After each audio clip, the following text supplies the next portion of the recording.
Hello guys, welcome back to my channel. It is G here. It's a nice day here in Italy. Look at guns out.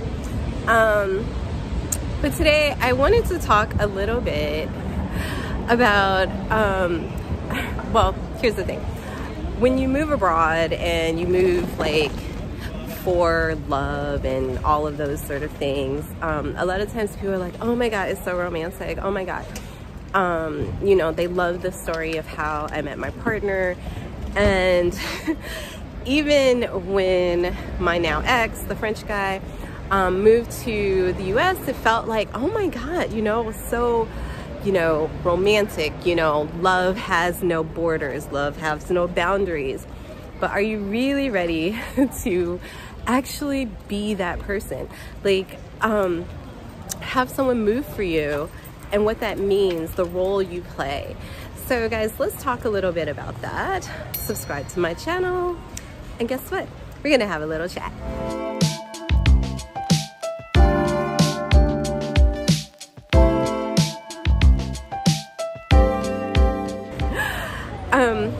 So one of the things, like, since I've lived in Italy, there has been, you know, like, well, not just Italy, like, moving abroad is not easy.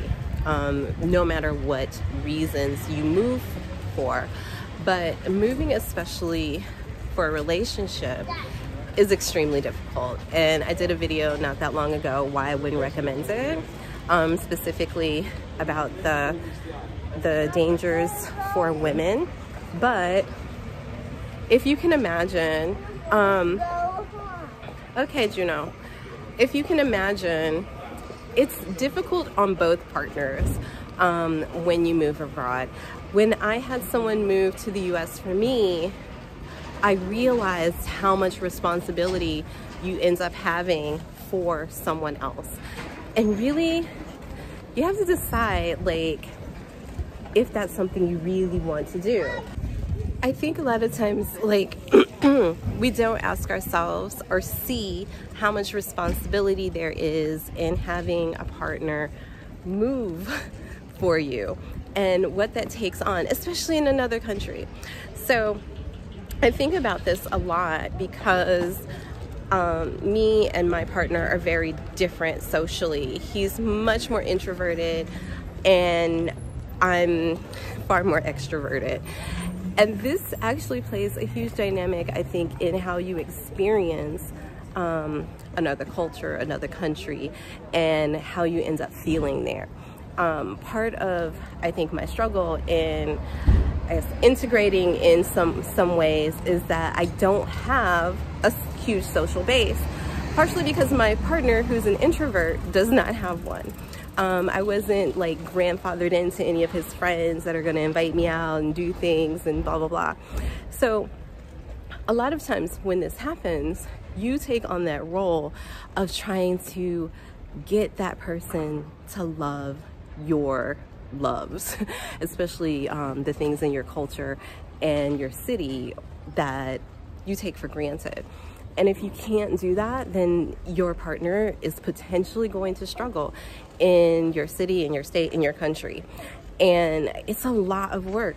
I mean, it's kind of like, I mean, I talked about this, like the things you give up from the perspective of a person coming from another place, but you also give up a lot when you are the host. You give up a lot when you're host simply from the fact that you have to learn how to take care of somebody. And a lot of people don't know how to, especially men. Men aren't expected to know how to take care of people. So if you're a woman and you're moving somewhere and you're with a man, you have to take that in consideration, how much you can do in this place on your own. And I think that, you know, I mean, a lot of times when we move for like romantic reasons, we don't do the same research we would if we were just going to move on our own, right? You would start studying the culture, understanding things, looking for things that you can relate to. But when you move for a relationship, you end up just jumping in before that happens, especially if you guys didn't have a lot of like going back and forth over time. So I think that's one of the things. Questions you should ask yourself. Are you ready to take on that responsibility of being a host all the time? Taking that person to get them to love your city and to integrate them, because it's kind of like having a kid and teaching them the basic shit about your life. And I don't know, like, it might be too hard for some people to do that.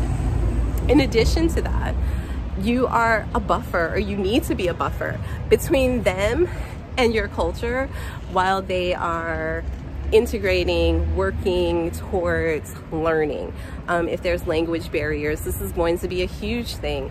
And the thing is, I think, whether you're male or female, the first thing I would say to ask yourself is, am I ready to take care of someone else?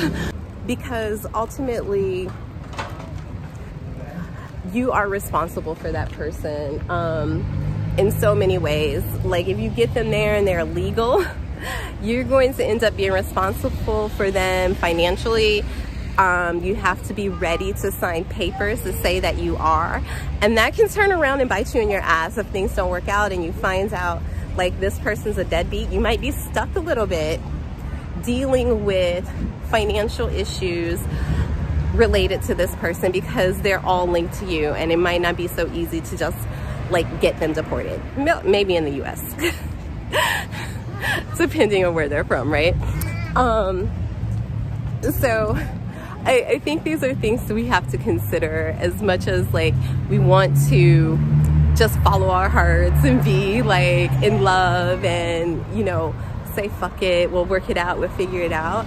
Like, reality is always a different expectation than the dream that we have. So that's one thing. Another question you should consider is, how do you really think this person's going to fit into your life? As much as we can see ourselves with people, wow, we don't always consider, like, we might be able to see ourselves with someone, but we don't always consider what that looks like long term. And somebody coming from another country, another city, another state, to be with someone is giving up a lot. Can you value that? Can you value their sacrifice? Can you give them the grace that they need without feeling taken advantage of, to be with them? Like, these are like really difficult questions that I think we overlook and romanticize when we're in the midst of trying to, I don't know, do something spontaneous and like follow like our dreams of love or the fuck ever you're talking about, right?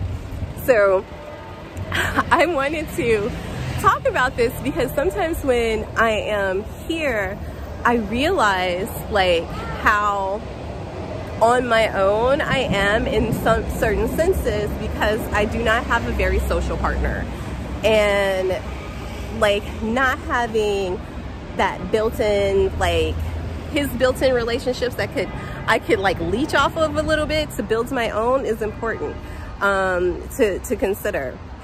So even as a person who is considering moving, like, you have to look at their lifestyle.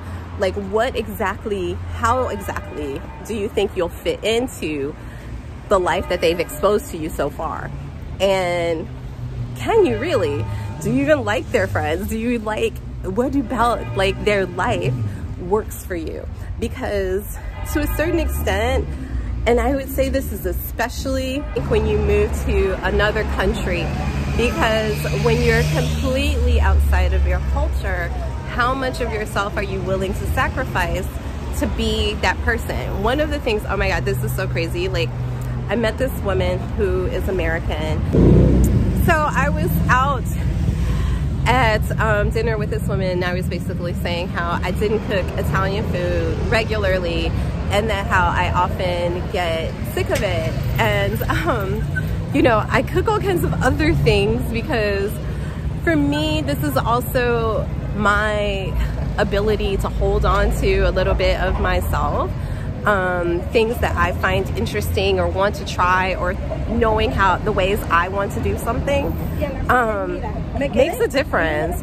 But she was basically, she hasn't cooked American food or like things that she likes to eat specific to her culture, her life upbringing for decades. Like, he doesn't like the smell of fried chicken or fried food in the house, so she can't even fry nothing. I was like, whew. She was clutching her pearls and I was clutching mine for a whole different reason. But I do find that a lot of people here, women here, have to give up so much of their personality to try and make their partners happy. And it's something you have to determine whether you're ready for as well. Are you someone who is actually interested in a person from another culture and blending the things to be together? Or are you just like, you need to come here, do everything exactly how someone here would be, and that's the only way you can like actually appreciate that person? I think it's something you really need to consider and be honest with, not just in the respect of the person moving there, but as the person who's invited someone to move. Are you going to really be able to get outside of the things that you are used to in your culture and say, yeah, I'm open to forever trying to incorporate aspects of this person's life into my own? You know, having our children have the balance of both. And honestly, I feel like for me sometimes, because I live in this country in respect to it not being multicultural, so I find that I feel like I have to work so much harder to try and incorporate things that are important for me raising my children. There's so many aspects of this culture that I don't necessarily think are healthy. And you know, having a partner who kind of understands you and sees those perspectives from your point of view is also important. And it's also something you have to be honest with yourself about when you decide to have a multicultural relationship. Like, how much assimilation do you really expect your partner to do? And are you okay if they don't want to fully assimilate into everything that you enjoy about being, you know, in your culture? Ciao. I think that's an important question that you have to ask yourself. Like, are you truly open to having a multicultural household? Because having it outside of your house is one thing, and then it being a part of your everyday life is a whole nother thing. You cold? Wear mommy's jacket. Okay. So yeah, I think that, you know, a lot of people, it seems like this great open thing, but in reality, the average person really wants what they're used to, and that's it. They want what they're used to. And if you're somebody who is like not like a proponent of your own personal change, then a multicultural relationship might not be what you're looking for. Yeah, so it's questions like this that I think that people don't seriously consider when they are embarking on these type of relationships. Like, it's all fine and dandy until reality actually hits the shit, right? And reality can come quickly or it can be slow. It depends, right? And I know people are like, oh, you know, it should, like, love should just make it all flow, like easily, seamlessly, and all of that, but it does not. Take my word for it. It does not. It's actual work. And so it's actually like, relationships are work, but being in a multicultural relationship is more work. And I'm probably going to talk more about that. So guys, listen, I want to hear your thoughts. Do you think that these questions are something you would start presenting to yourself when you like meet that beautiful person on your, you know, Caribbean, European, whatever holiday, and you're just like, I don't think I could see my life without you? Are you sure? Guys, subscribe to my channel. I want to welcome any of my new subscribers. I'm so glad you're here, and I love chatting with y'all. So yeah, subscribe. And guys, I look forward to talking to you guys in the comments, and ciao ciao for now.